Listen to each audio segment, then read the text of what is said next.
नमस्कार, मैं हूं छाया। इनसाइड झारखंड न्यूज के बुलेटिन में आप सभी का स्वागत है। खबरों की शुरुआत करते हैं राजधानी रांची से। राजधानी रांची में मुख्यमंत्री हेमंत सोरेन ने ऐतिहासिक मोहराबादी मैदान में शुक्रवार को 80वां स्वतंत्रता दिवस समारोह पूरे गरिमामय माहौल में आयोजित किया। मुख्यमंत्री हेमंत सोरेन ने राष्ट्रीय ध्वजा फहराया। इससे पहले उन्होंने परेड का निरीक्षण किया। इसके बाद समारोह में एक खास पहल देखने को मिली। पहली बार राष्ट्रगीत का पूरा अंतरा गाकर राष्ट्रीय ध्वजा फहराया गया। इसके बाद राष्ट्रगान हुआ। राष्ट्रगान के बाद मुख्यमंत्री ने राज्य की जनता को संबोधित किया। मुख्यमंत्री ने अपने संबोधन में कहा कि स्वतंत्रता दिवस केवल ऐतिहासिक की एक तिथि नहीं बल्कि निरंतर चलने वाली जिम्मेदारी है। आजादी का अर्थ हर बच्चे को अच्छी शिक्षा, हर युवा को सम्मानजनक रोजगार और हर नागरिक को न्याय तथा समान अवसर उपलब्ध करवाना है। उन्होंने कहा कि झारखंड अपनी स्थापना के 25 वर्ष पूरे कर एक नए पड़ाव पर खड़ा है। अब राज्य को अगले 25 वर्षों की दिशा तय करनी है। झारखंड का विकास केवल बड़े उद्योगों तक सीमित नहीं रहेगा। झारखंड का जोर स्थानीय संसाधनों, लघु उद्योग, पारंपरिक हुनर, कृषि, वनों पर, महिला समूह और युवाओं की क्षमता को आर्थिक शक्ति में बदलने पर है। उन्होंने कहा कि राज्य ऐसा मॉडल विकसित करना चाहता है जिसमें विकास के साथ सामाजिक न्याय और सांस्कृतिक विरासत का संतुलन बना रहे। मैं श्रद्धांजलि अर्पित करता हूँ राष्ट्रपिता महात्मा गांधी जी, नेताजी सुभाष चंद्र बोस, भगत सिंह, चंद्रशेखर आजाद, डॉक्टर राजेंद्र प्रसाद, बाबा साहब डॉक्टर भीमराव अम्बेडकर तथा उन सभी महान विभूतियों को जिनके त्याग और संघर्ष ने भारत को स्वतंत्रता का अमूल्य उपहार दिया। झारखंड के इस पवित्र धरती ने भी स्वतंत्रता, स्वाभिमान और न्याय के लिए अनेक महान योद्धा दिए। जिनमें हमारे राज्य के भगवान बिरसा मुंडा, सिद्धू कान्हू, चांद नेहरू, तिलका मांझी, फूलो झानो, नीलांबर पीताम्बर, शेख भिखारी और हमारे सभी अमर शहीदों को श्रद्धापूर्वक नमन करता हूँ।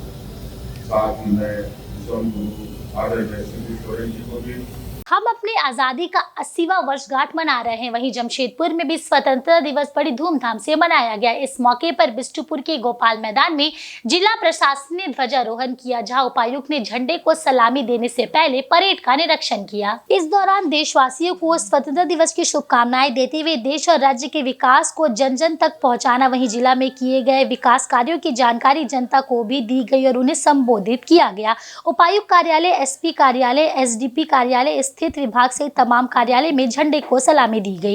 लोग इसको मनाएं और गौरवशाली दिन है हमारे देश के लिए। इस गौरव को इसी प्रकार से राष्ट्र के नाम लोग मनाएं, बस यही मेरी कामना है। JPSC JSSC रिफॉर्म मंच की ओर से रांची में सरकार में शामिल मंत्री और JSSC के अध्यक्षों का पुतला दहन किया गया। छात्रों ने विरोध स्वरूप राज्य सरकार में शामिल मंत्री शिल्पी नेहा तिर्की, दीपिका पांडे सिंह, डॉक्टर इरफान अंसारी और सुधीर कुमार का पुतला दहन किया। इस मौके पर JSSC अध्यक्ष सुधीर गुप्ता का भी पुतला दहन किया गया। छात्रों ने कहा कि यदि वहाँ नौकरियां बेचने के खिलाफ नहीं खड़े होंगे तो आने वाले दिनों में फ्लिपकार्ट और अमेजोन जैसे प्लेटफॉर्म पर भी सरकार नौकरी बेचने लगेगी। उन्होंने कहा कि छात्रों की ओर से रांची में तिरंगा यात्रा निकाली जाएगी। ये चाइना बॉर्डर चाहे पाकिस्तान का बॉर्डर नहीं है, ये झारखंड सरकार झारखंड के स्टूडेंट को रोकने के लिए लगाई है। कांटा वाला तार है ताकि हाथ भी सटे ना तो चमड़ी के साथ मांस भी बाहर आ जाए। देख लीजिए, कांटा वाला तार है। यहाँ की सरकार बोलती है कि इस देश के युवा स्टूडेंट देश का भविष्य होती है, झूठो बोलती है। देश का भविष्य रहता था ऐसे कांटा वाला तार के साथ लगाया जाता। बोलिए, उसका कुछ नहीं है, झूठे बोलता है सब लोग। हम लोग के साथ लाठी चार्ज किया गया, वाटर कैनन का यूज किया गया, टीयर गैस का यूज किया, आतंकवादी के जैसा सलूक किया गया हम लोगों के साथ। इतना मारा 2 दिन बैठ न पाए। आज का पुतला दहन है।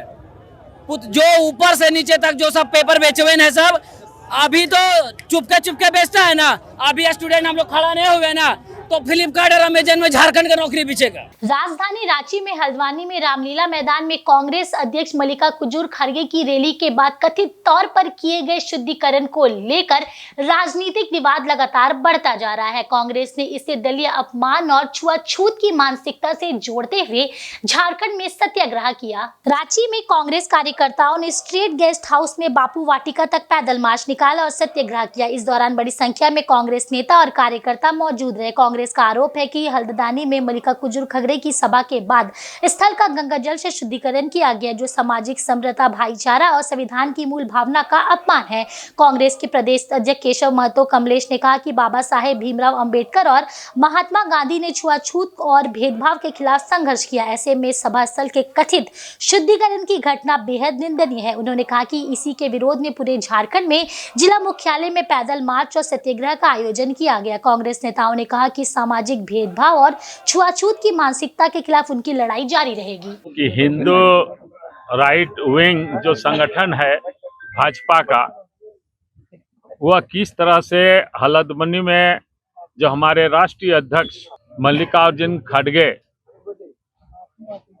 के उपस्थिति में जो सभा हुई, उस सभा स्थल का गंगा जल से शुद्धिकरण करने का काम किया। जो हमारे बाबा साहेब भीमराव अंबेडकर, हमारे पूज्य बापू महात्मा गांधी, जिन्होंने छुआछूत को हटाने का काम किया, जो संविधान में समता, भाईचारा, बंधुत्व, भेदभाव हटाने की बात है, इन लोगों ने लोकतांत्रिक मर्यादा और संविधान का घोर अपमान किया है। उसी के विरोध में आज पूरे झारखंड के सभी जिला मुख्यालय में ये पैदल मार्च और सत्याग्रह का आयोजन किया गया है।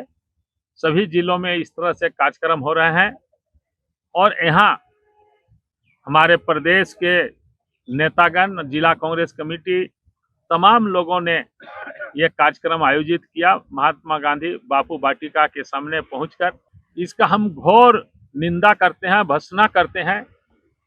जो कृत किया है भाजपा के इशारे पर उनके हिंदूवादी संगठन ने, हिंदू राइट विंग संगठन के माध्यम से, यह बहुत ही निंदनीय है। इसका हम लोग घोर निंदा करते हैं। हल्द्वानी की घटना बेहद चिंताजनक, शर्मनाक और दुर्भाग्यपूर्ण है। बाबा साहेब ने जिस छुआछूत को लेकर संघर्ष किया और संविधान में जिसे अपराध घोषित किया, उसको ध्यान में न रखते हुए मल्लिकार्जुन खड़गे जी के निकलने के बाद शुद्धिकरण किया।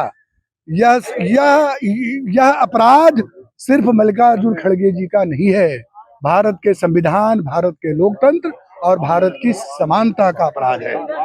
राजनीतिक विरोधी हो सकते हैं, लेकिन जिस तरह से इन्होंने मनुवादी सोच को जाहिर किया है, यह देश संविधान से चलेगा। उत्तराखंड सरकार से मांग करते हैं, जो लोग भी दोषी हैं उन्हें सजा हो, गिरफ्तारी हो। वहीं आज की बुलेटिन में सिर्फ इतना ही। कल मिलते हैं नई खबरों के साथ, तब तक के लिए देखते रहे इनसाइड झारखंड न्यूज। धन्यवाद।